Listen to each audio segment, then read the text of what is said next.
भारतीय राजनीति में अटल बिहारी वाजपेयी सरीखा व्यक्तित्व आपको ढूंढे नहीं मिलेगा। इतना विराट व्यक्तित्व है, इतने किस्से हैं कि सुनते चले जाएंगे लेकिन फहरिस्त खत्म नहीं होगी। लेकिन फिर भी अटल बिहारी वाजपेयी के जीवन से जुड़ा हुआ अगर कोई ऐसा वाकया है जिसने देश पर सर्वाधिक असर किया था तो वो था विमान अपहरण। 19वीं सदी के उत्तरार्ध में इंडियन एयरलाइंस के विमान IC-318 का जो अपहरण कंधार में किया गया था, उस अपहरण के बाद पूरे देश में अटल बिहारी वाजपेयी के नेतृत्व पर बड़े सवाल खड़े हुए थे। अटल बिहारी वाजपेयी की नेतृत्व क्षमता पर सवाल खड़े हुए थे। विमान अपहरण की घटना को जिस तरीके से उन्होंने हैंडल किया था उसको लेके सवाल खड़े हुए थे। लेकिन अटल बिहारी वाजपेयी के इस विमान अपहरण के सिवा एक दूसरे विमान अपहरण वाली घटना का जिक्र कोई नहीं करता है।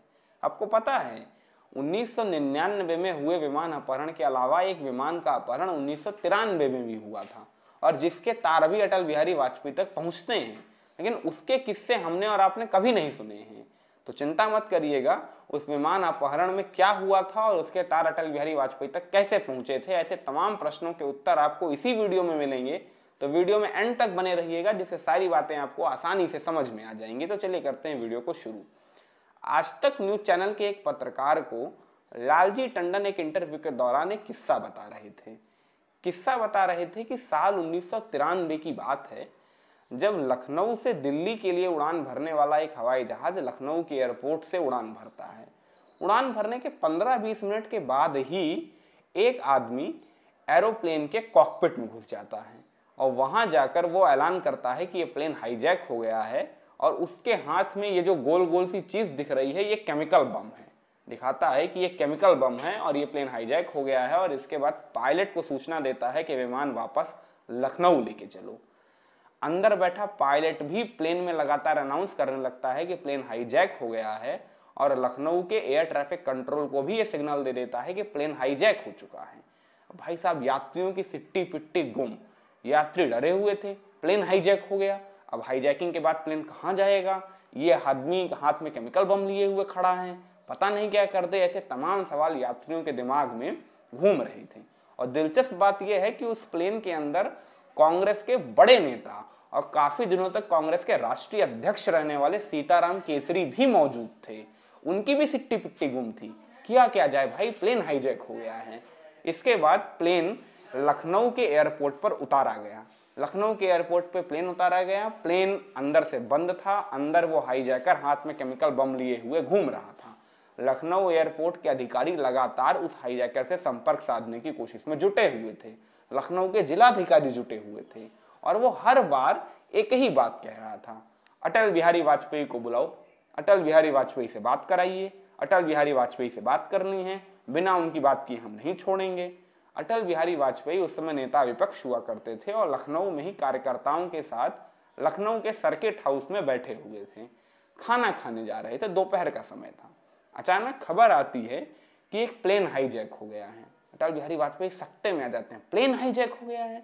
अच्छा, ये सकते में आना तो ठीक था, दूसरी बात उसने बोली तो अटल बिहारी वाजपेयी के मुंह से खाने का निवाला गिर गया। उसने कहा, और हाईजैकर आपको प्लेन में बुला रहा है। तो कहने लगा, हाईजैकर मुझे प्लेन में बुला रहा है? उसने कहा, प्लेन में अभी तो नहीं बुला रहा है, अभी खाली कह रहा है कि प्लेन से बात कर लीजिए, लेकिन हो सकता बुला ही ले। अटल भाई जल्दी जल्दी उठे और अपनी एक वही बनियान पहने जो गर्मी में वो पहनते थे और जल्दी जल्दी भागते भागते वो एयरपोर्ट की तरफ पहुंचे। एयरपोर्ट गए तो उस हाईजैकर से फिर से संपर्क साधने की कोशिश हुई। जब संपर्क साधने की कोशिश की गई तो उसने अटल बिहारी वाजपेयी की आवाज को पहचानने से ही मना कर दिया। मतलब अटल बिहारी वाजपेयी से कह रहे थे कि मैं अटल बिहारी वाजपेयी बोल रहा हूँ, वो सुन ही नहीं रहा था। कहता नहीं, आप अटल बिहारी वाजपेयी नहीं है, आप वाजपेयी जी नहीं है, आप वाजपेयी जी नहीं है। तब अटल बिहारी वाजपेयी को लग गया कि इस मसले को जरा दूसरी तरीके से हैंडल करना पड़ेगा। इसके बाद अटल बिहारी वाजपेयी, लखनऊ के डीएम और लालजी टंडन, ये तीनों लोग लखनऊ के ही एयरपोर्ट के जहां पे प्लेन खड़ा होता है उस सड़क पर जीप के जरिए पहुंचे। प्लेन तक पहुंचने के बाद एक दफा फिर उस हाईजैकर से संपर्क साधने की कोशिश की गई, लेकिन इस दफा भी वो अटल बिहारी वाजपेयी की आवाज को पहचानने से मना कर रहा था।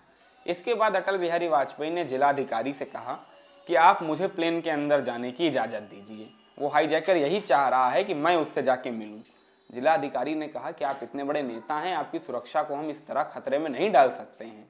अटल बिहारी वाजपेयी ने कहा, इस समस्या का समाधान करना है तो यही रास्ता है और इस मामले को मैं जल्दी समेटना चाहता हूं, मुझे और काम है, मैं जाना चाहता हूं प्लेन के अंदर।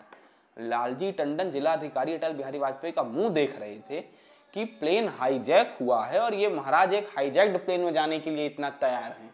खैर, अब अटल बिहारी वाजपेयी तो अड़ गए थे, तो जिलाधिकारी और लालजी टंडन ने सोचा चलो पहले हम ही अपनी जान हथेली पे लेके घुसते हैं।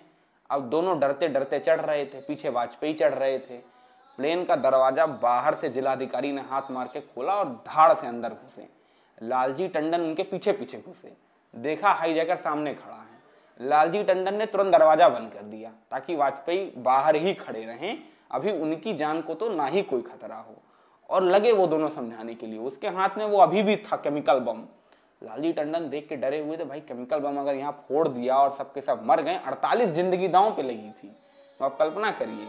लेकिन लालजी टंडन और जिलाधिकारी के लाख समझाने के बावजूद वो हाईजैकर था कि मानने को तैयार ही नहीं था।